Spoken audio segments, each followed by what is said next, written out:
My gold digger stepmother threw a tantrum when my dad bought me a car and demanded that I give the car to her, so I told my dad to divorce her. I really wanted to go out with them and do fun activities with my dad.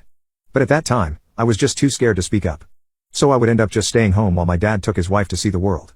But on my 16th birthday, I finally found the courage to call my dad and talk about what was going on with my stepmom.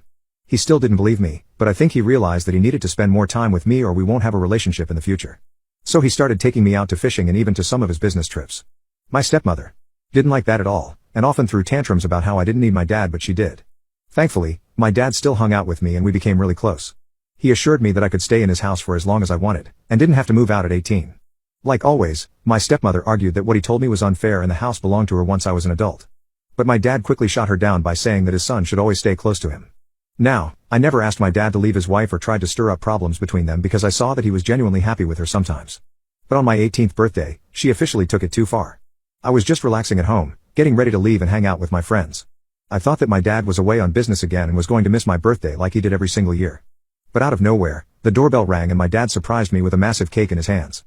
I was about to cry when he shouted happy birthday and hugged him while saying, "You being here is the best gift, thanks Dad." But he told me to hold my horses, because he had another gift for me. He took me outside and showed me the new Toyota that he had bought for me. I never had an interest in sports cars even though I knew my dad could afford them, and just wanted a simple, reliable car that won't break down. So I was really happy and thanked him a lot. But then my stepmother came storming out of the house, screaming at us to stop. She started going on about how it was unfair that my dad had bought a car for me and not for her. According to her, I was perfectly capable of getting a job and buying my own stuff, and she was the one who needed help. She said that my dad can make this right by snatching the keys to the car from me and giving them to her. When me and my dad refused, she went absolutely ballistic. She grabbed a rock and threw it at the windshield, making a huge crack in it. Then she smirked and said that she would do it again if we didn't do what she had asked. I was about to say something when my dad surprised me by yelling at her and telling her to go inside. It was then that I realized that my stepmother hadn't even wished me a happy birthday, and only talked to me so she could snatch away my gift.